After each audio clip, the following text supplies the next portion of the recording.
Hello everyone. तो इस video में हम पाचन तंत्र और उत्सर्जन को कवर करेंगे, डाइजेस्टिव सिस्टम और एक्सक्रीशन। ठीक है, तो पहला पॉइंट हमारा है मानव शरीर में पाचन का अधिकांश भाग संपन्न होता है। देखिए हमारी बॉडी में जो डाइजेशन, जो भी कुछ हम खाते हैं वो डाइजेस्ट होता है तो हमें क्या होता है, मेटाबॉलिज्म के थ्रू हमें कुछ एनर्जी मिलती है जिसकी वजह से हम अपना कुछ काम कर पाते हैं। ठीक है, तो फूड तो हम इसीलिए लेते हैं क्योंकि अभी देखिए आप कुछ देर खाना ना खाइए, आपको क्या सा हंग्री फील होता है। ठीक है, हंग्री मतलब क्या होता है, एनर्जी की कमी लगने लगती है बॉडी में।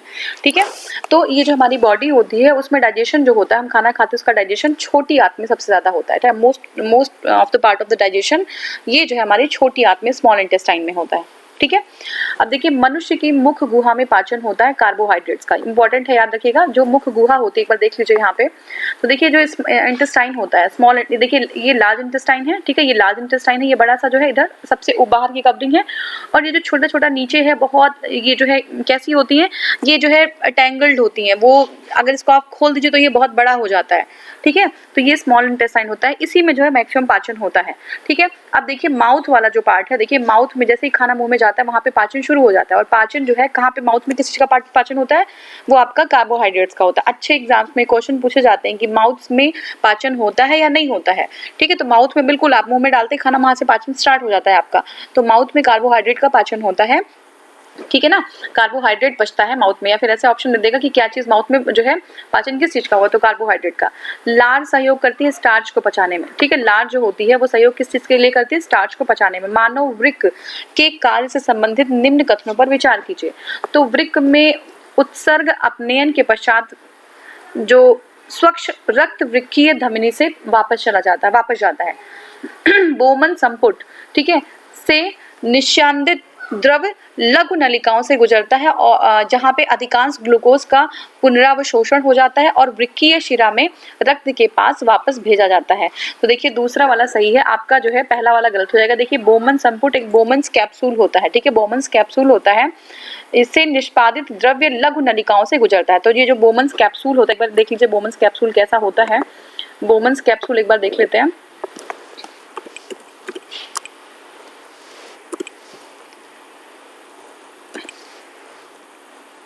बोमन्स अच्छा BOW, बोमन्स कैप्सूल। ठीक है, तो ये बोमन्स कैप्सूल एक बार हम देख लेते हैं। देखिए ये कुछ ऐसा होता है, बोमन कैप्सूल कुछ ऐसा होता है। ठीक है ना, ये चीज होती है। और इसमें क्या होता है कि बोमन्स कैप्सूल में जो द्रव्य होता है, बोमन्स कैप्सूल से द्रव्य निकलता है और नलिकाओं से गुजरता है जहाँ पे अधिकांश ग्लूकोज का पुनरावशोषण, जो अधिकांश ग्लूकोज होते हैं उनका अवशोषण हो जाता है और वृक्कीय सिरे में रक्त के पास वापस चला जाता है। और ये जो ग्लूकोज का अवशोषण होता है वो रक्त के पास जो है वापस चला जाता है। ठीक है, तो इस तरीके का बोमन कैप्सूल होता है। मैंने आपको सिर्फ बोमन कैप्सूल का पार्ट दिखा ताकि आप समझ जाए। ठीक है, तो ये चीज है। अब देखिए कौन सा सही है ये पूछा जा रहा है। ये दूसरा है, दूसरा सही है। ठीक है, मनुष्य के शरीर में खून के शुद्धिकरण की प्रक्रिया को कहते हैं डायलिसिस।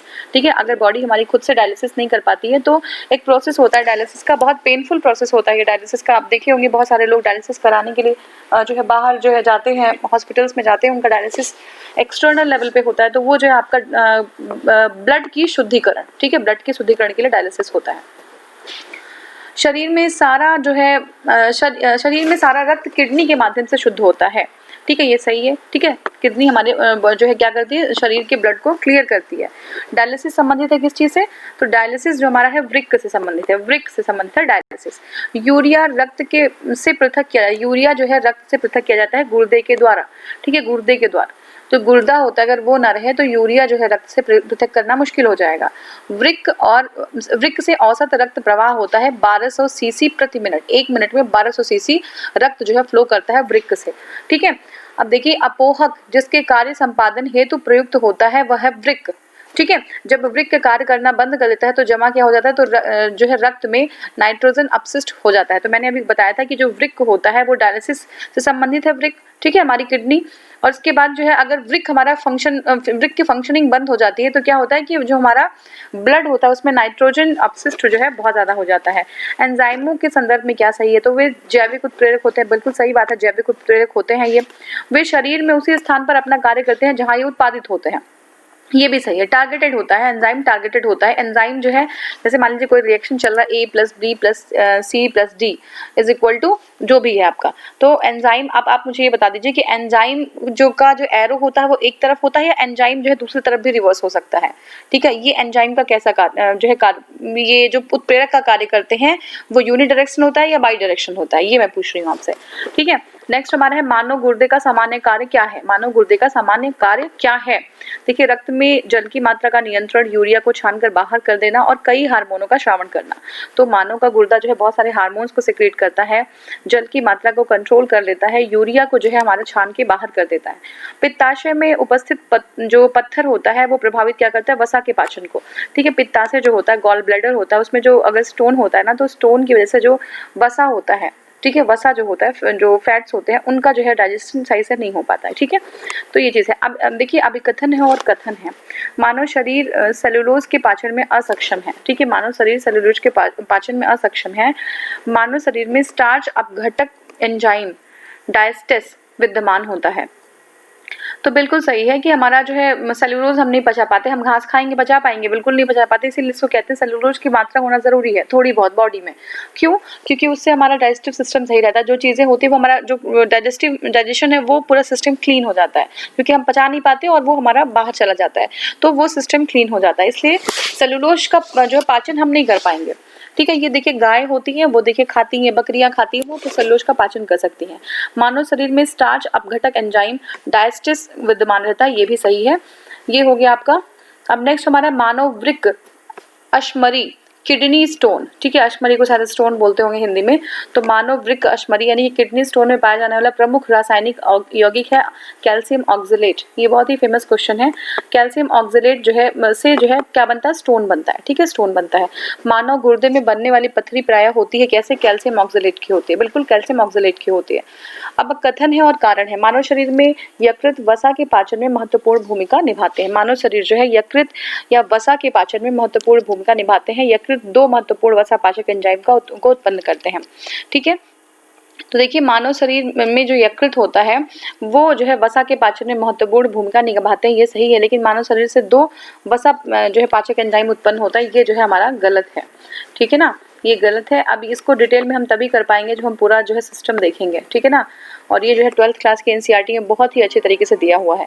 या तो फिर आप कंपटीशन की जो कोई बुक देखिए वहाँ पे दिया है। 12th क्लास के एनसीईआरटी मुझे लगता है उससे अच्छा कहीं नहीं दिया हुआ है। ठीक है, डाइजेस्टिव सिस्टम का पूरा चैप्टर है, वो बहुत ही अच्छे से दिया हुआ है। उसको कभी हम अच्छे से जो है विद फिगर बोर्ड पे कभी हम समझेंगे, उसको देखेंगे, तब वहाँ पे हम कवर करेंगे। अभी देखिए एंजाइम क्या है? ये बायो उत्प्रेरक है। ठीक है, बायो जो है उत्प्रेरक है। एंजाइम मूलतः प्रोटीन होते हैं। एंजाइम क्या होते हैं? मूलतः प्रोटीन होते हैं। वह एंजाइम जो ग्लूकोज को एथेनॉल में परिवर्तित करने को प्रेरित करता है वो क्या है? जाइमेज। ठीक है, जाइमेज क्या करता है? ग्लूकोज को एथेनॉल में परिवर्तित करने के लिए प्रेरित कर देता है, ग्लूकोज को एथेनॉल में कन्वर्ट कर देता है, तो ये जाइमेज करता है। ठीक है, तो कौन सा एंजाइम है जो ग्लूकोज को एथेनॉल में कन्वर्ट करता है? जाइमेज करता है। ठीक है, सिस्टम लिविंग सिस्टम में रासायनिक क्रिया की प्रक्रिया को तेज करने में उत्तरदायी कौन होता है? एंजाइम। तो एंजाइम क्या होता है? कैटलिस्ट होता है, जो है रासायनिक प्रक्रिया को जो है और फास्ट कर देता है, उसकी स्पीड बढ़ा देता है। लाइपेज, यूरिया, श्लेष्मा और हाइड्रोक्लोरिक अम्ल में वह जिसकी उत्पत्ति यकृत का कार्य है। तो देखिए यूरिया है जो है यकृत का से उत्पन्न होता है। अब लिपिड्स का पाचन होता है। लिपिड्स जो है उसका डाइजेशन कहाँ पे होता है? पित्त, अम्ल एवं लाइपेसेज की उपस्थिति में। ठीक है, तो लिपिड्स का पाचन पित्त अम्ल और लाइपेसेज की उपस्थिति में होता है। ठीक है, पित्त अम्ल और लाइपेसेज की उपस्थिति में होता है। मानव तंत्र में एक पाचक एंजाइम नहीं है। कौन सा नहीं है? गैस्ट्रीन नहीं है। मानव तंत्र में एक पाचक एंजाइम नहीं है जो गैस्ट्रीन है। हमारे जो है नेक्स्ट हमारा कथन है, हमारे आहार में सभी प्रोटीन का पाचन केवल क्षुद्रांत में होता है। ठीक है, तो ऐसा नहीं है, मैक्सिमम पार्ट वहां पे होता है ना, स्मॉल इंटेस्टाइन में, बाकी अच्छा क्षुद्रांत है। तो और जो है बाकी और भी बहुत सारे पार्ट्स होते हैं जहाँ पे प्रोटीन का जो है पाचन होता है। अग्नाशय में प्रोटीनों का पाचन करने वाली एंजाइम को क्षुद्रांत में छोड़ा जाता है, तो ये आर सही है। अग्नाशय में प्रोटीन का पाचन करने वाली एंजाइम को क्षुद्रांत में छोड़ा जाता है। ठीक है, क्षुद्र आंत मतलब छोटी आंत। ठीक है, अग्नाशय में जो प्रोटीन का पाचन करने वाली एंजाइम को क्षुद्रांत में छोड़ा जाता है। तो प्रोटीन का पाचन क्षुद्रांत में होता है, इससे मना नहीं है, लेकिन जो पाचन जो होता है वो सारा पाचन वहीं पे नहीं होता है। ठीक है, तो नेक्स्ट हमारा है प्रोटीन के पाचन में सहायक एंजाइम कौन सा है? ट्रिप्सिन है। ठीक है, प्रोटीन का जो पाचन होता है उसमें जो हेल्पफुल एंजाइम है वो ट्रिप्सिन है, याद रखिएगा, एग्जाम में आता है। ट्रिप्सिन जो है क्या है, वो प्रोटीन का पाचन करता है। अब देखिए पेप्सिन, लैक्टेज, यूरिया तथा जाइमेज में से वह एंजाइम जो प्रोटीन को पचाते हैं वो पेप्सिन है। ठीक है, पेप्सिन जो है वो प्रोटीन को पचाते हैं। और अभी हमने देखा था कि जो जाइमेज होता है वो ग्लूकोज को इथेनॉल में ग्लूकोज को क्या करता है? इथेनॉल में परिवर्तित कर देता है। लेकिन प्रोटीन को पचाने वाला जो एंजाइम है वो पेप्सिन है। और ट्रिप्सिन क्या है? ट्रिप्सिन भी प्रोटीन को पचाने में काम करता है। ठीक है, तो प्रोटीन को पचाने में ट्रिप्सिन और पेप्सिन जो है यूज होते हैं। स्टार्च को जल अपघटित करके ग्लूकोज यानी कि हाइड्रोलिसिस स्टार्च बनाने की जो वाला एंजाइम है वो है एमाइलेज। ठीक है, एमाइलेज क्या करता है? स्टार्च का जल अपघटन कर देता है। ठीक है, अपघटन से ग्लूकोज बना देता है। ये कौन करता है? एमाइलेज करता है। वह परिवर्तन जिसमें एंजाइम ट्रिप्सिन उत्प्रेरक का कार्य करते हैं, वह परिवर्तन जिसमें एंजाइम जो है वो ट्रिप्सिन उत्प्रेरक का कार्य करते हैं, वो प्रोटीन को अमीनो अम्लों में बनाने में, प्रोटीन को अमीनो अम्ल में कन्वर्ट करने के लिए। ठीक है, प्रोटीन को अमीनो अम्ल में बनाने में। भारत जो है, भारत कहती हूँ मैं, देखिए मानव शरीर में पुक्ष संलग्न होता है बृहदांत से। ठीक है, बृहद आंत से। नेक्स्ट हमारा है मानव शरीर में क्षुद्रांत के 3 संरचनात्मक भागों की लंबाई का सही जो है क्रम बताना है हमें। क्षुद्रांत जो है छोटी आंत का जो सही 3 जो स्ट्रक्चर है उसके, तो सबसे छोटा से सबसे बड़ा कौन सा? तो देखिए श्लेषांश है, श्लेषांत्र है। ठीक है, शेषांत्र है, उसके बाद मध्यांत्र है और ग्रहणी है। तो पहला जो है शेषांत्र है, फिर मध्यांत्र है और फिर ग्रहणी है। शेषांत्र, मध्यांत्र और ग्रहणी। वह आहार जो मानव शरीर में नए ऊतकों की वृद्धि के लिए पोषक तत्व प्रदान करता है वो है पनीर। पनीर क्या है? प्रोटीन है, तो इसलिए वो क्या करता है? नए ऊतकों को डेवलप करता है। प्रोटीन से जो है हमारे सेल्स बनते हैं, सेल्स के ऊतक बनते हैं, टिश्यू बनते हैं, तो प्रोटीन है। प्रोबायोटिक खाद्य। ठीक है, प्रोबायोटिक खाद्य से संबद्ध निम्नलिखित कथनों पर विचार करिए। प्रोबायोटिक खाद्य में सजीव जीवाणु विद्यमान होते हैं जो मानव के लिए लाभकारी होते हैं। ठीक है, प्रोबायोटिक खाद्य, ठीक है, खाद्य प्रोबायोटिक खाद्य अंत फ्लोरा के अनुरक्षण में सहायक होते हैं। तो ये हमारा दोनों ही सही हो जाएगा। प्रोबायोटिक खाद्य होता है जो वो सजीव जीवाणु होता है जो हमारे लिए लाभकारी होते हैं। ठीक है, नेक्स्ट हमारा है द्राक्षा शर्करा। ये ग्लूकोज में होती है। द्राक्षा शर्करा ग्लूकोज, फल शर्करा फ्रक्टोज। ठीक है, फल शर्करा में क्या मिलता है? Fructose. Actually glucose, fructose, lactose, फ्रूकोज ये सब शर्करा का एक जो है शर्करा का प्रकार है। तो द्राक्षा जो शर्करा होती है वो ग्लूकोज होती है, फल शर्करा फ्रक्टोज होती है, शुगर शर्करा जो होती है वो लैक्टोज होती है, चीनी में सुक्रोज होता है और स्टीविया जो होती है वो प्राकृतिक स्वीटनर है। तो अब एग्जाम में आ जाता है कि स्टीविया क्या है और या प्राकृतिक स्वीटनर किसको कहते हैं? तो स्टीविया को कहते हैं। ठीक है, अब देखिए, हाँ, न्यूट्रास्टिकल्स उत्पाद है जिसमें होते हैं पोषक और औषधि प्रभाव। ठीक है, तो न्यूट्रास्यूटिकल्स जो है उत्पाद होते हैं जिसमें क्या होता है? पोषक और औषधि प्रभाव होते हैं। एंजाइम और उसके कार्यों का सही जोड़ा क्या है? एंजाइम देखिए ई कोलाई प्रतिबंधित, तो ये डीएनए को विशिष्ट। एंडोन्यूक्लियस सेकेंड, ये जो है ये जो है देखिए एंडोन्यूक्लियस सेकेंड जो है वो स्थलों को काटने के लिए होता है।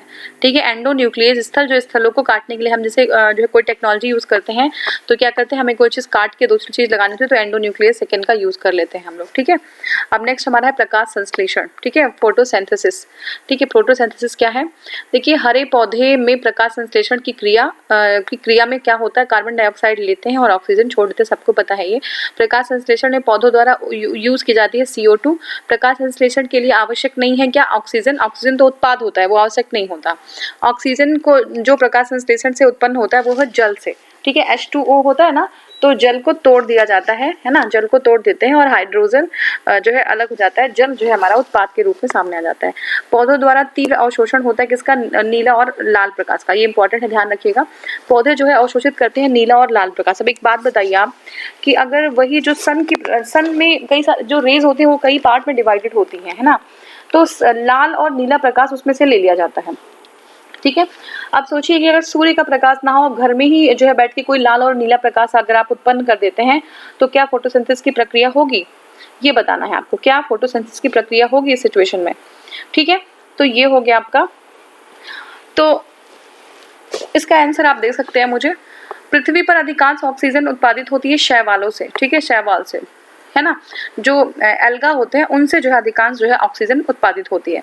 प्रकाश संश्लेषण होता है दिन में अथवा रात्रि में, दिन में भी या रात्रि में, ठीक है। प्रकाश संश्लेषण दिन में भी दिन में अथवा रात्रि में, ठीक है। प्रकाश संश्लेषण तो देखिए प्रकाश संश्लेषण दिन में होता है, ठीक है ना, सूर्य की उपस्थिति में होता है। तो इसमें बहुत सारी गलतियां, आप ध्यान रखिएगा इसको। फिर प्रकाश पौधे व पेड़ का खाना तैयार करने के लिए इनकी प्रक्रिया कहते हैं फोटोसिंथेसिस। क्या बोलते हैं? फोटोसिंथेसिस। वह प्रक्रिया जिसके द्वारा पौधे अपना भोजन तैयार करते हैं वो क्या कहलाते हैं? प्रकाश संश्लेषण। प्रकाश संश्लेषण क्या होता है? ये क्लोरोप्लास्ट की प्रेजेंस में होता है, ठीक है। क्लोरोप्लास्ट अगर ना हो तो प्रकाश संश्लेषण नहीं पॉसिबल है। और क्लोरोप्लास्ट कहाँ पे होता है? ग्रीन लीव्स में होता है, ठीक है, हरे पौधे के पत्तियों में। प्रकाश संश्लेषण हेतु सर्वाधिक क्रियाशील प्रकाश है लाल प्रकाश। लाल और नीला प्रकाश दोनों में होता है। लाल प्रकाश जितना ज्यादा होगा उतना ही ज्यादा प्रकाश संश्लेषण की दर होगी, ठीक है। प्रकाश संश्लेषण में सबसे अधिक प्रभावकारी क्या होता है? लाल प्रकाश होता है। कृत्रिम प्रकाश क्या प्रकाश संश्लेषण का कारण हो सकता है? ठीक है, अब इसमें आपका आंसर यहीं पे दे दिया है कि कृत्रिम प्रकाश जो आर्टिफिशियल लाइट है वो प्रकाश संश्लेषण का कारण हो सकती है। प्रकाश संश्लेषण का रासायनिक ऊर्जा में रूपांतरण होता है प्रकाश संश्लेषण द्वारा। प्रकाश संश्लेषण का रासायनिक ऊर्जा में रूपांतरण होता है प्रकाश संश्लेषण के द्वारा, ठीक है।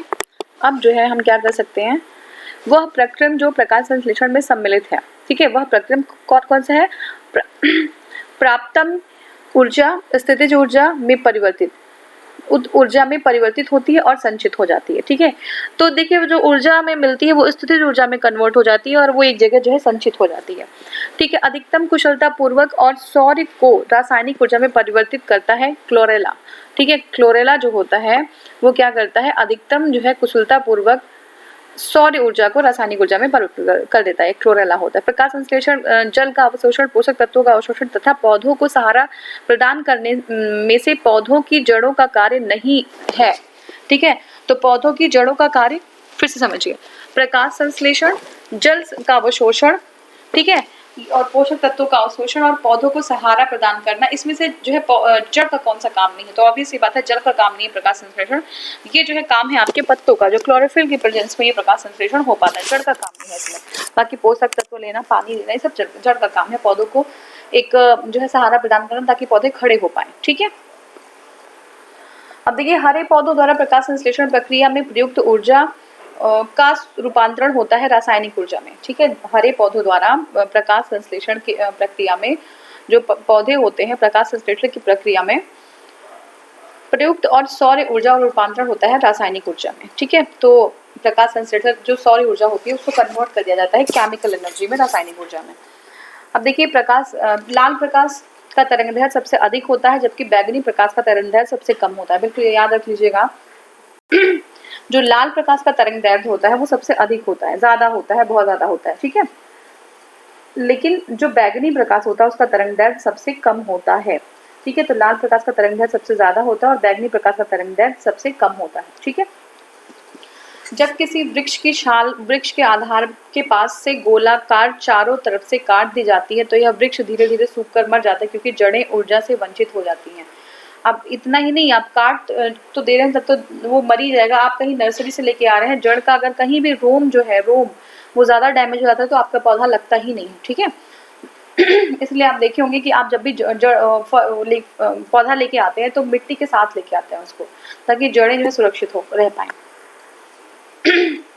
नेक्स्ट हमारा है जब किसी, अच्छा ये हो गया आपका पौधों में फ्लोएम जो है काम क्या करती है, वो फ्लोएम आहार के लिए जो है उत्तरदायी। देखिए फ्लोएम से होता है फूड, ठीक है। तो फूड जो है जैसे मान लीजिए ऐसे बहुत ऐसे पौधे ऐसे नहीं होते, सिर्फ पौधों को अगर आप काट के देखेंगे तो इसमें बहुत सारी वेस्कुलर जो है बंडल्स होते हैं, वेस्कुलर बंडल्स होते हैं ढेर सारे। और ऐसे ही जो है एक फ्लोएम होता है, जो फ्लोएम जो है पौधों को ऐसे नलियां बहुत सारी होती हैं तो ऐसे ऊपर जाते हैं फ्लोएम, ठीक है। फ्लोएम जो है नीचे से जो मटेरियल्स हैं जो जो जो न्यूट्रिएंट्स हैं उसको लेके फ्लोएम ऊपर चढ़ जाता है। तो फ्लोएम का काम होता है फूड लेके ऊपर जाना, ठीक है। श्वसन प्रकाश संश्लेषण जैविक पदार्थों का क्षय तथा ज्वालामुखी क्रिया में किसी में से पृथ्वी के कार्बन चक्र में कार्बन डाइऑक्साइड की मात्रा को नहीं बढ़ने देता। बिल्कुल सही है, श्वसन की प्रक्रिया में हम कार्बन डाइऑक्साइड छोड़ते हैं और उसके बाद फिर प्रकाश संश्लेषण होता है तो कार्बन डाइऑक्साइड जो है ले लिया जाता है, ऑक्सीजन बन जाता है। तो ऐसे एक तरीके से प्रकाश संश्लेषण जो है श्वसन को बैलेंस कर देता है, ठीक है। ठीक है, अब दूसरा जो हमारा पॉइंट है जो है विटामिन एंड पोषण, तो इसको हम नेक्स्ट वाले वीडियो में कवर करेंगे। Thank you so much for watching. Thank you.